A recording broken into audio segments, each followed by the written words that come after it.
I had a job, I had a salary, a relationship, and from the outside, for anyone looking in, and even for me on the outside, it seemed like by society standards that my life looked fine and things were going well, better than most of the world's population if we're using having a job and a salary as a standard for success. But even while it felt like I was doing well on the surface, underneath all of that, I actually felt very frozen and stuck. I probably wouldn't call it being sad.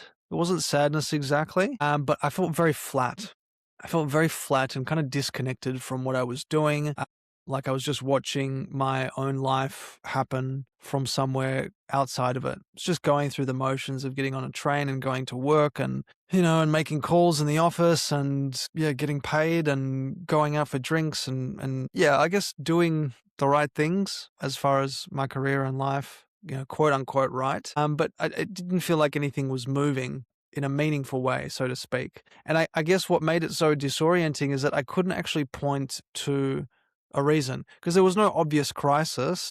Like it wasn't like I was having a breakdown or anything like that or a catastrophe that I could, point my finger at and be like, hey, this is why I'm feeling the way I'm feeling. But yeah, I kind of felt quite guilty actually because I felt stuck. But, who was I to feel stuck when everything in my life seemed fine? And so I did what I believe a lot of us do in different ways, in different mechanisms, through different behaviors when we can't necessarily explain a feeling, and maybe we don't feel entitled to have it. And that is I numbed. I numbed with alcohol and substances and long nights out at the club. I stayed busy with work and used, overworking or achieving or kicking goals as an excuse to avoid what was going on beneath the surface. And I told myself that it would pass, but it didn't pass. It actually got more persistent, and which, as I've come to understand, is exactly what stuckness does when it isn't actually addressed. So this episode is a bit more subtle. It's about that specific, I'd say quite insidious and invisible experience when you're looking at your life, nothing is technically wrong, but you feel stuck inside.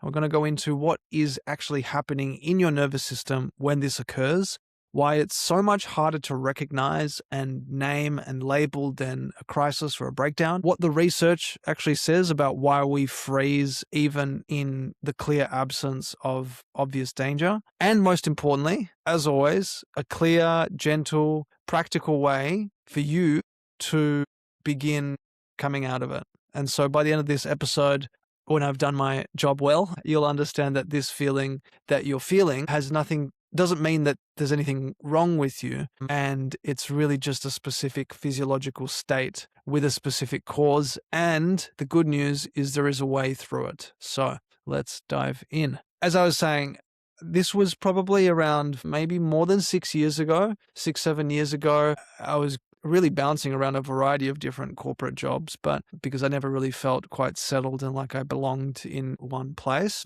But regardless, I still had a relatively decent title and salary, and I was in a relationship. If we're going by society standards, as I said before, that trajectory of rising through ranks, earning a good salary, being in a committed relationship, it looked exactly like what you're supposed to want, right? And yet I just felt a sense of flatness. I felt flat. It kind of felt like life was quite empty. And as I was saying before, I was still going through the motions, but that was it. I was going through the motions. Like I wasn't actually feeling lit up by what I was doing. And so in a sense, I felt quite stuck emotionally and internally. It kind of felt like I was watching my own life from slightly outside it, like I wasn't really in my body and watching it unfold through my own eyes. I don't know if anyone can relate to that, but that's what it felt like. And so without any clear reason or catastrophe or drama or breakdown, it just made it really hard to name what I was going through or justify feeling this way. And I guess in a sense, I maybe didn't even fully understand I couldn't really pinpoint the feeling at that point in time. And what I could feel, though, was guilt because I, seemingly, apparently, was doing quite well and I moved out of home and all the things and paying bills and, doing adult things. But I felt quite guilty because, who am I to feel this way when everything actually looks fine on the surface? Now, that guilt, among other suppressed emotions, led to numbing out. I would either numb out by staying busy with work, working a little bit later, overgiving in my job, trying to make a good impression, and even, sacrificing my own needs or overstepping my own boundaries or letting others around me at work overstep my boundaries for the sake of making a good impression. And yeah, achieving and like I mentioned before, the whole party scene. Yeah, this was when I was the life of the party. Jokes. I still am. Just a different type of partying. And I guess I told myself that it would pass. Due to the lack of meaning, I think I tried to manufacture some meaning. And to be fair, I feel like I did a great job because I pivoted out of corporate and started building a mental health company, and even building and growing something meaningful didn't quite resolve that underlying stuckness, which over time revealed that the issue was never actually about my external circumstances, my physical environment, my job, my workplace, my business. And so I kind of realized that it's not in what I was doing, but it was a state that my nervous system was locked in and stuck in. And I've used the word stuck quite a lot now, but what is it? And I think it's important to define these terms and ground it so we all know what we're talking about here. Stuckness is quite different to like depression or laziness or lack of motivation. It's in this context physiologically a freeze response. So it's a specific nervous system state where your nervous system is frozen. It's not like a specific mood or a personality trait. It's like, fight, flight, freeze. It's that kind of nervous system state. And Stephen Porges, who's the man behind polyvagal theory, talks about this dorsal vagal state, which is the most primitive branch of the parasympathetic nervous system. And that's effectively this state of your nervous system is specifically designed for situations where neither fight nor flight is possible or useful to you. It just produces this sense of immobilization. You're numb, you're disconnected. Like I was saying before, it's like a sense of going through the motions without feeling truly present. I really struggled to feel truly present. And in fact, it was probably around this time or just soon after where I started getting into meditation, which, helped with presence, but didn't necessarily touch the nervous system freeze state on account of suppressed emotion. But we can get on into that on another episode if we haven't already. But Peter Levine as well also talks about in nature, and we are nature, by the way, freeze is an animal's last resort survival strategy. So if fight or flight can't resolve a threat when they're being chased, it goes into freeze. And it's meant to be a temporary state.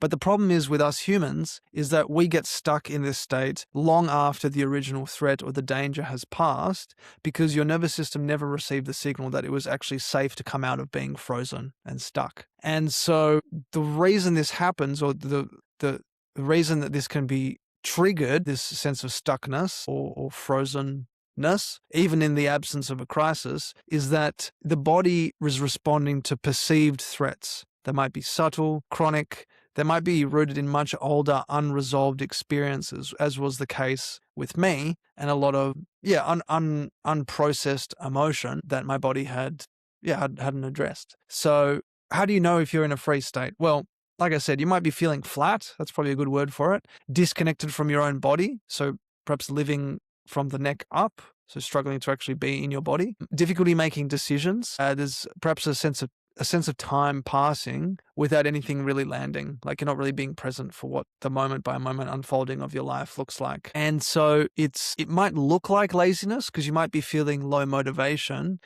from time to time. But it's really just a genuine physiological shutdown. And it's so insidious.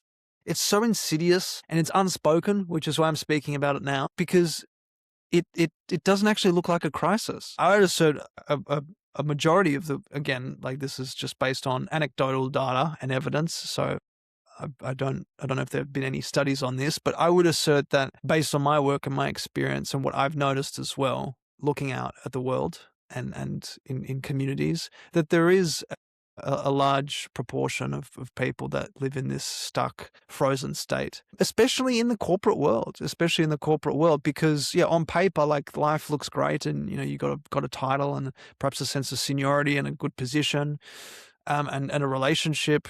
And yet, internally there's something not quite right. And there's that sense of flatness. So what's sad about it, though, is that can actually go unaddressed for years, perhaps even decades, and it can hide in plain sight behind a life that actually appears to be working, but is actually creating a lot of discomfort internally. Why do we freeze, though, even when nothing is quote unquote wrong? Right? That's a question that I've been pondering on and definitely scratched my head over multiple times. But the nervous system doesn't actually evaluate a threat based on objective circumstances. It evaluates threats based on past learning, so past lessons learned from past experiences and present cues. The body keeps the score talks about this, so Bessel van der Kolk, where your body can respond to the present as if it's carrying the same danger as past unresolved experiences. Even when the situation in front of you're at a bar with some friends and you're laughing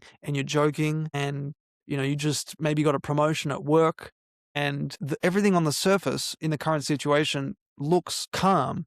It looks successful even on the surface, but the body is responding in a different way, as though the danger associated with past unresolved experiences is still present. And so this is really, really common in high functioning humans, in high performers.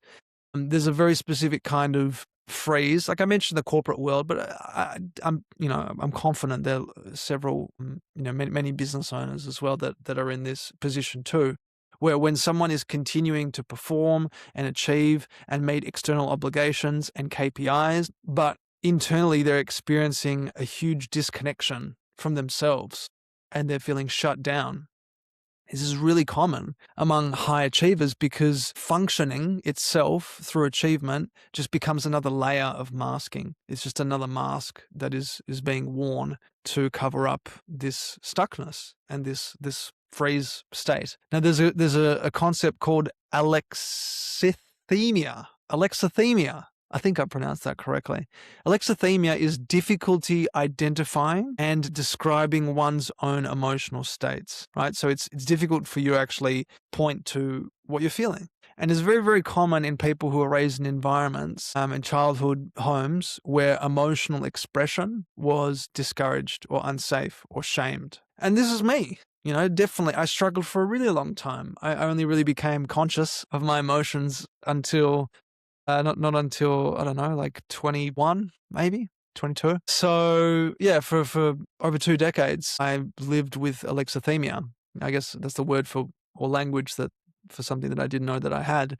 But in any case, yeah, when you're raised in these environments where emotional expression is discouraged, is unsafe, it compounds the freeze state because you can't even name what you're experiencing, let alone address it. I mean, how are you going to rectify the situation or get on top of this frozen nervous system if you don't even know what's going on? So it's quite a painful, vicious cycle. And there's a difference between chronic low-grade stress versus acute stress. There's a research on chronic stress and allostatic load, where the body's stress response systems can become so dysregulated, not from one big event, but from sustained accumulated pressure over years, like striving in a corporate career for promotions and a next salary bump, or in business for the next revenue target, and eventually tips that person into a shutdown state as a form of self-protection. So your nervous system clocks off and says, "No, like we're shutting the factory down to protect ourselves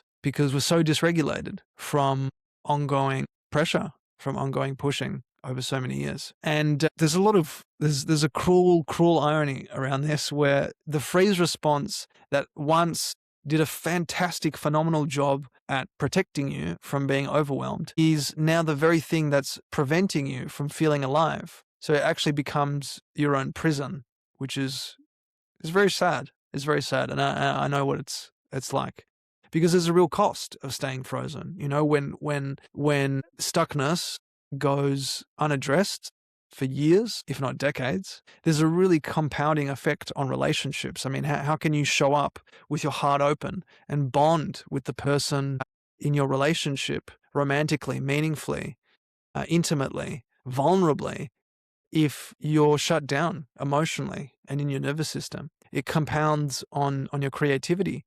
I mean, how can you get access to ideas, to your prefrontal cortex, to creating art when all of your nervous system, your brain and your nervous system's resources are going to just keeping everything shut down? You can't make wise decisions. You can't move your body and look after your physical health well when the body thinks that it's in danger and it's shut down. And it creates all of these other issues somatically, and in the fascia and in the tissue of the body. And so it is, there is quite a big cost. Now, frozen states often get misdiagnosed, or someone self-diagnoses it as laziness or lack of discipline, like I did, in between periods of pushing hard at work and then kind of falling off the wagon and binge eating and not being consistent and then just shaming myself, right? Like there's already a very physiological state that you're operating in where you're shut down and you're stuck and you're frozen. And on top of that, you're heaping shame as well. Like it just creates more discomfort and pain in the body. So it's quite sad. And numbing behaviors are often the next best solution, right? As they were for me, whether it's overworking or substances or scrolling or chasing achievement, chasing money, they often mask a freeze state as opposed to actually resolving it at the root, because they provide just enough activation, just enough dopamine to feel something. I used to actually joke about that a lot, when I would absolutely send it, whether it was in the office or on the dance floor. And I would joke about saying, I just want to feel something. But it wasn't a joke. It was true. I did want to feel something as opposed to addressing the underlying shutdown. This was a chance to actually, feel that sense of pleasure from numbing. Now, there is research on dissociation and disconnection from interoception. Oh, what a mouthful. Interoception is beautiful, firstly, and I'm on a path to mastering it. That's sort of one of my goals, which is to actually sense and interpret internal bodily states. So to really be more in touch with your body. I think that's really important for all of us. And so what happens in this stuck state is you're disconnected from your ability to tune into your body. You can't sense and interpret subtle internal bodily states. And so when you're in chronic freeze, it chips away at this capacity over time. So it makes it progressively harder and harder to even notice that you are stuck, to look out for the signs that you're in freeze, let alone actually find a way out. And this is what's happening internally, but at the end of the day, there's a cost to your relationships. I mean, partners at home, your friends, your colleagues at work can often sense this flatness or disconnection without being able to name it, because our nervous systems are so intelligent. We can actually feel someone's energy even before they've spoken anything, right? That's probably why, when you're at a party and some random makes their way off the street, and they've got kind of a creepy vibe, but they haven't actually said anything to you, but you can just tell, right? In the same way, when you're in stuck or a frozen state, people around you can tell. They can tell that you're flat. They can tell that you're disconnected without being able to actually name it, without being able to consciously label it. And unfortunately, what tends to happen is it creates distance and even misunderstanding in relationships, even when nothing specific objectively has gone wrong. So I want to shift out of the doom and gloom, because we're well aware of what's happening now and the cost of it. And I want to share with you a really gentle, practical, grounded path for you to walk along, to come out of this state if you do relate to it, if you've made it this far. What's important to note is you can't force your way out of a freeze state. I think force is actually a really ineffective tool for pretty much anything, unless you're like trying to force a boulder up a hill. But I don't know why you would want to do that. I'd rather, go and get some carrots and hummus. And force and urgency are basically activations of your sympathetic nervous system. So that's your fight or flight system. And trying to fight your way out of a frozen state typically backfires, or it creates this brief spike of activation in your system that then immediately collapses back into shutdown. So Peter Levine talks about titration, and that's sort of coming out of freeze in small, manageable increments, right? Baby steps, not some like wildly dramatic, instantaneous intervention, right? So baby steps to expand the window of tolerance, to gently remind and re-educate the nervous system that it's okay to not be frozen, right? So with that said, step one, just name what's going on. Even if you've made it this far, shout out to you. But even if you can relate to the words that I'm sharing, then hopefully that helps you name what's going on. And I really want to remind you to do so with pure compassion, with no judgment, and simply identifying, I think I'm in a freeze state, as opposed to saying something's wrong with me, right? Two very different narratives. So I think I'm in a freeze state. Okay, great. That begins to create the necessary conditions for safety, which absolutely, unequivocally, will always be the prerequisite for any nervous system shift, is building safety. Now, step two, reintroduce small amounts of sensation and movement, right?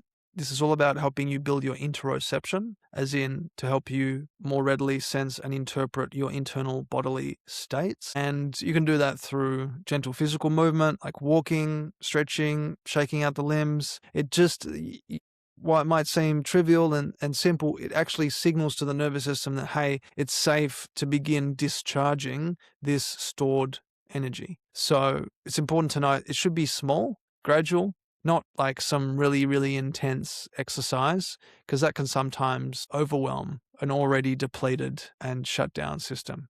Step three, bring yourself back to the present moment, right? This is super important. This is all about helping you reconnect as opposed to disconnect from your body. Now, a simple grounding practice, which you may have heard this before if you've had any interest in mental health or you've worked with a psychologist, is just name 5 things you can see, 4 things you can hear, notice the temperature of the air or the texture of a surface, and that can actually help the nervous system out of this dissociated state and back into present moment awareness, back into where you are right here, right now. Step 4, like I've mentioned in previous episodes, we heal in relationship to other people. So it's really important to seek a safe co-regulation, whether that's a partner or a friend or a psychologist or a coach or a practitioner or a pet. A nervous system regulates best in relationship with another regulated nervous system, or simply just being in a calm environment. Maybe that's at the beach for you, or in a park, or in a mountainous landscape, wherever you live that is accessible to you, that makes you feel calm. That can actually help your nervous system borrow a sense of safety until it can start generating more of its own. Now, step 5, reintroduce a sense of choice in small doses. Again, right? Titration, titrate, choice. The thing about freeze states is they typically develop in situations where your choice felt unavailable. And so deliberately creating small moments of genuine choice in daily life where you don't feel like you're obligated to do something, or you're forced, or you're rushed, or you're hurried, or you have to do it because someone else is doing it. Actually create a sense of choice around what to eat, or when to actually slow down completely and rest, or how to spend 20 minutes, right? Actually reinstalling a sense of conscious choice helps rebuild the nervous system's felt sense of agency. This is you getting your autonomy and your power back, right? This is what this whole podcast is all about. Step 6, be patient, right?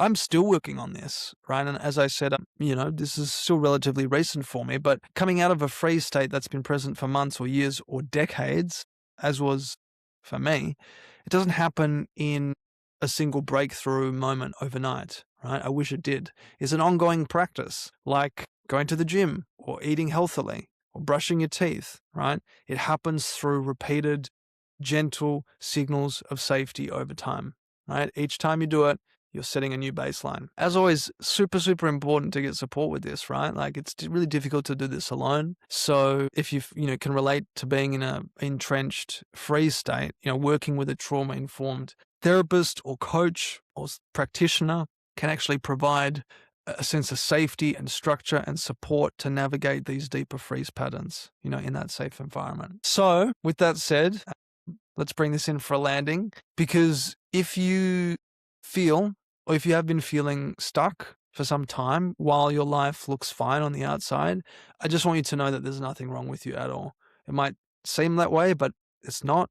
You're not lazy or ungrateful or broken. It's just that your nervous system did something remarkably intelligent and thoughtful at some point. It just protected you the only way that it knew how. And so the work now is gently, gradually, over time, teaching it that it's safe to come back online. And the good news is this isn't forever. While it might seem like forever, stuckness actually isn't a permanent state. It's just a signal that's being sent to you. And like every signal that we've talked about on the show, it is asking for you to hear it, to listen to it, to acknowledge it, as opposed to override it with more numbing or escaping or working or whatever it is. So, yeah, if this landed, please share it with someone who might be living this exact experience right now. It might actually help them feel seen and heard and have the language for what they're experiencing to start coming out of it. And if it served you in some way, again, please leave a rating or review. Just a small way to show your support and help us get this message